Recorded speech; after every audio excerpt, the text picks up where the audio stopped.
আসসালামু আলাইকুম সপ্তম শ্রেণীর সুপ্রিয় শিক্ষার্থীবৃন্দ, আশা করছি তোমরা সকলে ভালো আছো। পূর্বের ভিডিওগুলোতে 15 পৃষ্ঠা পর্যন্ত তোমাদের গণিত বইয়ের আলোচনা করেছি। এখন 16 থেকে শুরু করছি সংখ্যা প্যাটার্ন। নিচের প্যাটার্নগুলো ভালো করে লক্ষ্য করি, খালি ঘর পূরণ করে প্যাটার্ন সম্পন্ন করি। প্রথমে দেওয়া রয়েছে 7, 10, 13, এরপরে 19, 25, 28। মাঝখানে খালি ঘরে কত বসবে সেটা আমরা লিখব। 7-এর পর যদি আমরা 3 যোগ করি তাহলে 10 হয়, 10-এর সাথে 3 যোগ করলে 13 হয়, তাহলে 13-এর সাথে 3 যোগ করলে কত হয়? 14, 15, 16। তাহলে এটি হবে 16। 16-এর সাথে 3 যোগ করলে হলো 19, 19-এর সাথে 3 যোগ করলে 20, 21, 22। তাহলে এটি হবে 22।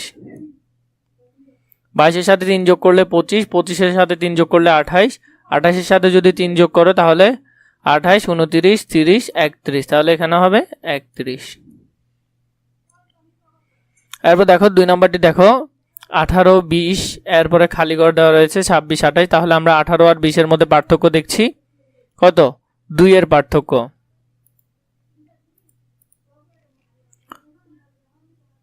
18 আর 20-এর মধ্যে পার্থক্য হলো 2 এর, তাহলে 20-এর সাথে 2 যোগ করলে হলো 22, 22-এর সাথে 2 যোগ করলে 24, 24-এর সাথে 2 যোগ করলে 26, 26-এর সাথে 2 যোগ করলে 28। এরপর দেখো 19 থেকে যদি 2 বিয়োগ করি তাহলে হলো 17, 17 থেকে 2 বিয়োগ করলে 15, 15 থেকে 2 বিয়োগ করলে 13, 11 থেকে 2 বিয়োগ করলে 9, 9 থেকে 2 বিয়োগ করলে 7, 7 থেকে 2 বিয়োগ করলে এখানে হবে 5।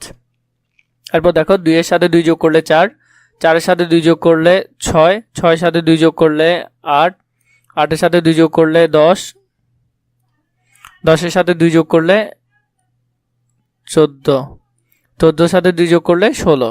এখানে 29 আর 28-এর মধ্যে পার্থক্য হলো 1, তাহলে এটি কমছে, তাহলে এটি হবে তাহলে 30, 30 থেকে যদি 1 কমে তাহলে 29, 29 থেকে 1 কমলে 28, 28 থেকে 1 কমলে 27, 27 থেকে 1 কমলে 26, 26 থেকে 1 কমলে 25।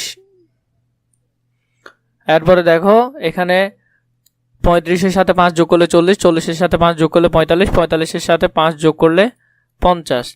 তাহলে এদিকের গুলোতে কি করতে হবে? বিয়োগ করতে হবে। 35 থেকে 5 কমলে 30, 30 থেকে 5 কমলে 25। প্রতিটি প্যাটার্নের একটি নির্দিষ্ট নিয়ম আছে, সেটি খুঁজে বের করতে হবে তোমাকে।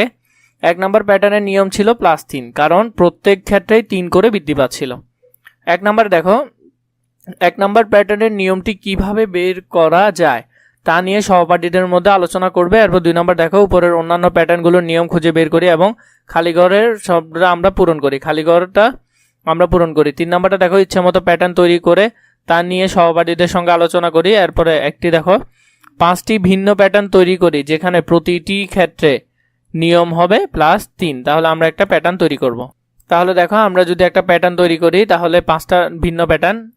1-এর সাথে 3 যোগ করলে 4, 4-এর সাথে 3 যোগ করলে 7, 7-এর সাথে 3 যোগ করলে 10, এরপর 3-এর সাথে 3 যোগ করলে 6, 6-এর সাথে 3 যোগ করলে 9, 9-এর সাথে 3 যোগ করলে 12, এরপরে 5-এর সাথে 3 যোগ করলে 8, 8-এর সাথে 3 যোগ করলে 11, 11-এর সাথে 3 যোগ করলে 14। এভাবে সেম আমরা সবগুলোই +3 দিয়ে আমরা এখানে একটি প্যাটার্ন তৈরি করেছি। একটি না, আমরা 5টি প্যাটার্ন তৈরি করেছি, এগুলো একটু দেখবে।